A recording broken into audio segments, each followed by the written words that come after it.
Happening, everyone? Pete Pardo here from Sea of Tranquility, back at you with yet another new review here for you on What's Hot with Sea of Tranquility, bringing you new album reviews all the damn time.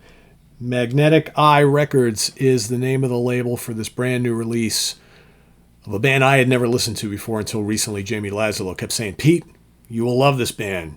I'm totally digging this new album. You should check them out." And I have, and I really enjoy it quite a bit. This is a contender for psychedelic / stoner rock album of the year. The band is called Howling Giant Crucible Ruin is their brand new album. Like I said, Magnetic Eye Records. They're from Nashville, Tennessee. They are, like I said, they are like a psychedelic rock band, stoner rock band, a little bit of progressive metal in their sound too. To me, when I listen to this group, if you like Mastodon and if you like Baroness, and you throw the two of them together, not that far removed from what the sound of this band is. Very, very cool stuff. Let's take a look at the little digipack here. Quite colorful, right?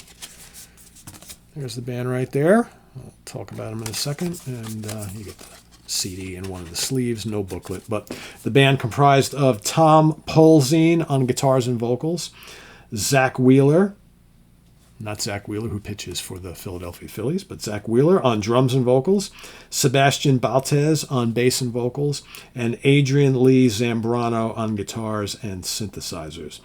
Guest appearances on the album: Kim Wheeler, a little bit of synth, and EWI, electronic wind instrument, on one track, and then Adam Nohe, additional percussion on one track as well. Engineered, mixed by Neil Torrey, Amish Electric Chair Studios, at Electric Chair Studios. What else? Album art by Susan Davies, produced by Neil Torrey, Kim Wheeler, and James Sanderson, mastered by Brad Boatwright at Audio Siege Mastering. All right. So I think this is their third full length. Their previous album came out in 2023. That was Glass Future. I picked that one up as well. Really, really cool. This is a beast of an album. Really, really good. You've got, I think it's 10 tracks on here in total, and all really good. All really, really good. You've got what's really cool. You got a song called Beholder, which is a 2-part track, which track number 5 is part 1, which is Downfall, and then part number 2, which is called Labyrinth, is track number 10. That's amazing. Both of them. Should they have been together? They're kind of different from each other, right? Beholder, part 1, Downfall, is fast and furious, very Mastodonish, and then Beholder 2, Labyrinth, is kind of doomy. Really cool. Massive guitar tones and riffs on this album. Really good. I like the vocals too. The vocals are very melodic. Sometimes the drumming is, and some of the guitar textures are almost like black metal-ish, like really fast tremolo pick stuff, right? And a lot of the textures for those black metal bands that like to do the kind of like the wall of sound from a guitar standpoint. But then you got all these big crushing riffs and like Mastodon complexities. But like I said, the vocals are all clean. They're really well done. There is some kind of like atmospheric, kind of like psychedelic stuff going on here as well. Some of my favorite tracks. They're all really good. Canyons is terrific. Kicks off the album. Hunter's Mark, really good. Archon, also excellent. Lesser Gods, killer track. I mentioned the Beholder part 1. Archivist, really good. Scepter and Scythe, killer. That sounds like something off of Crack the Sky era Mastodon. Just totally complex, really big riffs and all these crazy little drum and guitar things going on. Really, really good. Melchar's Bones is great. And then the Observatory is this kind of like little atmospheric, like almost like kind of instrumental thing that leads into Beholder 2, The Labyrinth, which is just killer. That's probably my favorite song on the album, Beholder 2, Labyrinth. Really good, but there's not a bad track on here. Like I said, there's a lot of good vocal harmonies and catchy hooks here. And the vocals are more kind of like, they have a Baroness kind of feel to them.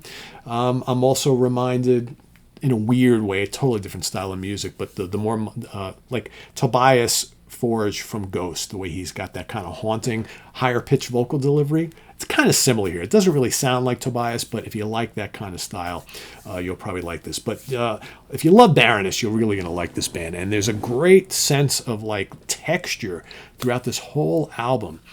The way they layer the guitars together, the subtle use of keyboards, right? Just really, really well done. They can get big and beefy at 1 minute, then they're kind of psychedelic and atmospheric and kind of weird the next, and then they hit you with this complex, crushing prog stuff. And like I said, there's these kind of like weird black metal textures on the musical side at times, and then really good vocals throughout. Really good vocals throughout. So yeah, I really like this a lot. 4.5 out of 5 star. Really dig this. Crucible and Ruin from Howling Giant. I love the name of the band too, Howling Giant. Really cool, right? What would a giant sound like if he was howling? Probably wouldn't sound quite like that, but you never know. You let us know how you think a Howling Giant should sound, but I think they kind of sound like this. So yeah, I love this. Really good. Go check it out. I'm going to drop the link to the Bandcamp page down below so you can go give this a listen.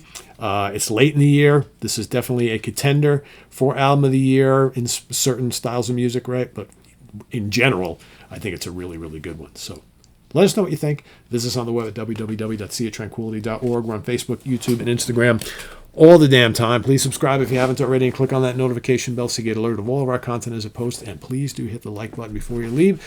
Also down below, we got the links to our Ko-Fi page for channel donations, our merch page, our Cameo page, and the Sea of Tranquility membership options. They're all down below. So thanks for all your support, folks. Greatly appreciated. We'll see you soon here with more stuff. We got new Spock's beer coming. We got new Dream Theater Live. Got some other cool stuff here. Got a whole stack of things sitting here. I also got this really cool album that just came in the other day. Never heard of this band before, called Shepherds of Cassini. Pretty sure that's the name of the band, right? It's really good. Very cool. Never heard of them before. So I love when stuff just kind of floats in here, and I'm like, what is this? I give it a listen. I'm like, oh, holy moly, that's quite good. So, yeah, got some cool vintage live stuff from our friends over at Renaissance Records. I've got a whole stack of stuff. Daryl Weigh's Wolf cadenza box set of all the Daryl Weigh's Wolf recordings, and more. Stuff is piling up. So it's late in the year. I am Pete Pardo. Thanks for watching, everybody. See you soon. Bye.